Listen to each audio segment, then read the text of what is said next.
மே 10, 11, 12 current affairs பார்க்கலாம். 3 நாளைக்கு சேர்த்து எலெக்ஷன் ரிசல்ட் வர்ற வரையே இப்படி 3 நாளைக்கு சேர்த்து நம்ம கரண்ட் அஃபேர்ஸ் வந்து பார்க்கலாம்.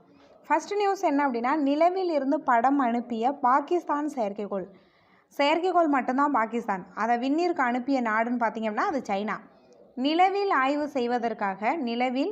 செய்வதற்காக சீனாவால் சாங்கே 6 அப்படின்ற ஒரு திட்டத்தின் கீழ் ராக்கெட் அனுப்பப்பட்டது. அந்த ராக்கெட்டில் தான் பாகிஸ்தானோட செயற்கைக்கோளும் அனுப்பப்பட்டிருக்கும். அந்த பாகிஸ்தானோட செயற்கைக்கோளோட நேம் என்ன அப்படின்னா ஐக்யூப் ஹமர் அப்படின்ற செயற்கைக்கோள் வந்து பாகிஸ்தானோட செயற்கைக்கோள். பட் இதை விண்ணிற்கு செலுத்திய நாடு அப்படின்னா சைனா தான். சைனாவோட ராக்கெட் தான், ப்ளஸ் சைனாவோட திட்டம் தான் இது, சாங்கே 6 அப்படின்ற ஒரு திட்டம். நமக்கு கொஸ்டின் எப்படி கேட்பாங்க அப்படின்னா, சமீபத்தில் நிலவை பற்றி ஆய்வு செய்வதற்காக அனுப்பப்பட்ட சாங்கே 6 எந்த நாட்டுடன் தொடர்புடையதுன்னு கேட்பாங்க. சைனா தான். சாங்கே 6 ஃபுல்லாக வந்து சைனா தான். அதில் ராக்கெட் மட்டும்தான் ஐக்யூப் ஹமர் அப்படின்ற செயற்கைக்கோள் மட்டும்தான் பாகிஸ்தானோட செயற்கைக்கோள். அந்த ஐக்யூப் ஹமர் அப்படின்ற செயற்கைக்கோள் முதல் முறையாக படங்களை அனுப்பியுள்ளது. ஓகே, பாகிஸ்தானின் முதல் நிலவு ஆய்வுக்கோளும் இதுதான். பாகிஸ்தானோட முதல் நிலவு ஆய்வுக்கோளும் இந்த ஐக்யூப் ஹமர். ஸோ இதுவும் முக்கியம்தான். ஏன்னா ஃபஸ்ட்டு நிலவை பற்றி ஆய்வு செய்வதற்காக பாகிஸ்தானால் அனுப்பப்பட்ட முதல் செயற்கைக்கோளும் இதுதான். பட் ராக்கெட் அவங்களோடது இல்லை. அடுத்தது ஐநாவின் தீர்மானம் நிறைவேற்றப்பட்டுள்ளது. எதற்காக அப்படின்னா, ஐநாவில் இதுவரை 193 நாடுகள் உறுப்பு நாடுகளாக இருந்தாங்க. அதில் 194வது நாடாக பாலஸ்தீனம் இணைக்கப்பட்டுள்ளது. அதற்கான தீர்மானம் ஐநாவில் நிறைவேற்றப்பட்டுள்ளது. அப்போ 194வது நாடு அப்படின்னா பாலஸ்தீனம். இந்த 193வது நாடுக்கும் 194வது நாடுக்கும் பயங்கர கேப். 193 நாடு மட்டும்தான் இவ்வளோ நாளாக இருந்தாங்க. ரொம்ப ஆண்டுகளுக்கு அப்புறம் தான் 194வது நாடு வந்து இணைக்கப்பட்டுள்ளது. மேகாலயாவின் முதல் பெண் டிஜிபி. மேகாலயா மாநிலத்தின் முதல் பெண் காவல்துறை தலைவர் யார் அப்படின்னா இடாஷிஷா நோங்க்ராங். ஸோ அவங்களோட நேமை ஜஸ்ட்டு பார்த்து வச்சுங்க, இடாஷிஷா நோங்க்ராங். இவங்க வந்து மேகாலயா மாநிலத்தின் முதல் டிஜிபி. அடுத்தது வெஸ்ட் நைல் அப்படின்ற வைரஸ். இந்த வெஸ்ட் நைல் அப்படின்ற வைரஸ் பார்த்திங்க அப்படின்னா கேரளாவில் பாதிப்பை ஏற்படுத்திகிட்ருக்கு. வெஸ்ட் நைல் அப்படின்ற வைரஸ் வந்து கொசு மூலம் பரவும்.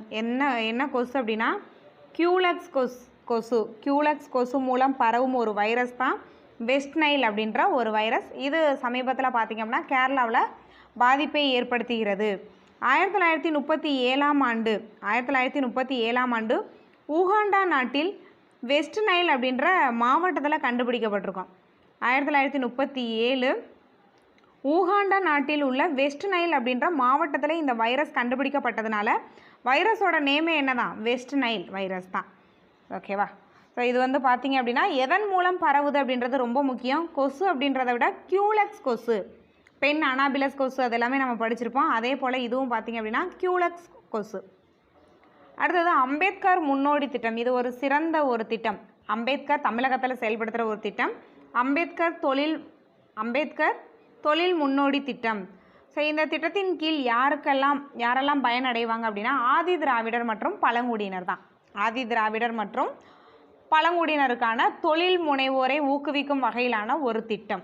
ஸோ ஒரு சிறந்த திட்டம். யாருடன் தொடர்புடையது அப்படின்றத மட்டும் பார்த்து வச்சுக்கலாம். ஆதி திராவிட சமூகத்தினர். அடுத்தது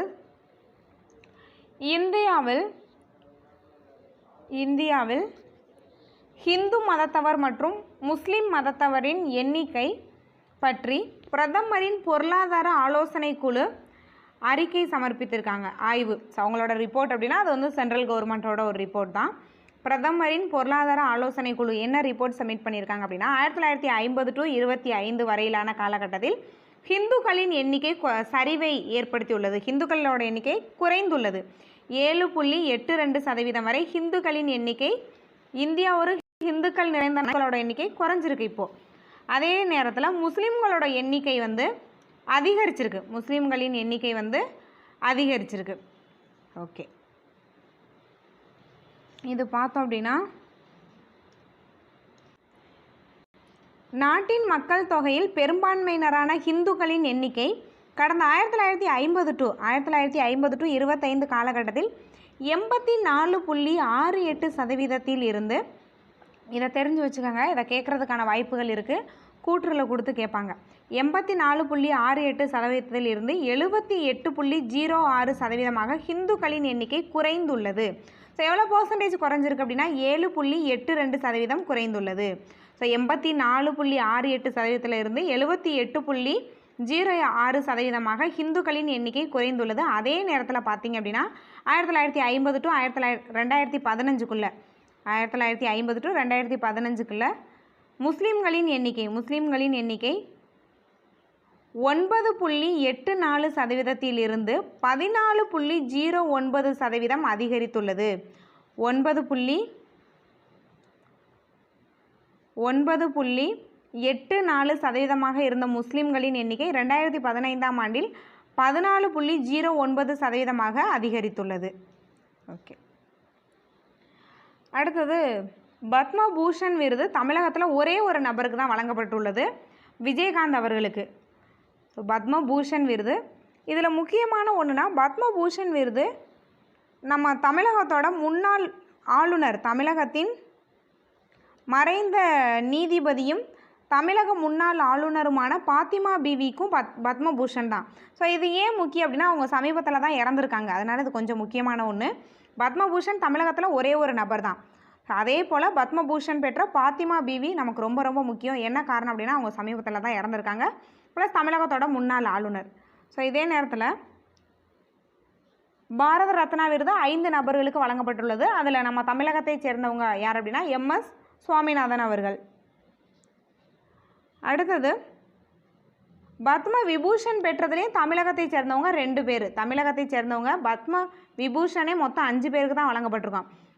தமிழகத்தில் 2 பேர், வைஜெயந்தி மாலா மற்றும் பத்மா சுப்பிரமணியன் 2 பேருமே பத்ம விபூஷன் வாங்கின தமிழகத்தை சேர்ந்த நபர்கள்.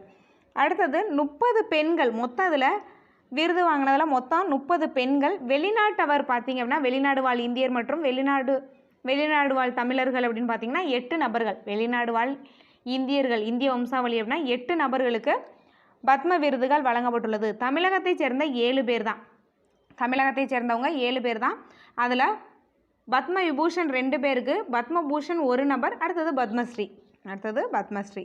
ஓகே, இதில் அந்த வெளிநாடு வாழ் இந்தியரும் பெண்களும் கொஞ்சம் முக்கியமானது. அதே மாதிரி பத்ம விபூஷன் முக்கியம்.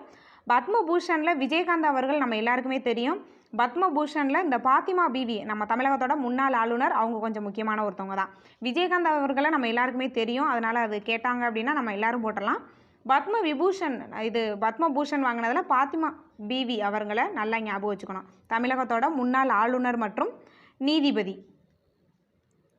அடுத்தது சர்வதேச செவிலியர் தினம். சர்வதேச செவிலியர் தினம் மே 12. சர்வதேச செவிலியர் தினம் மே 12, சர்வதேச செவிலியர் தினம்.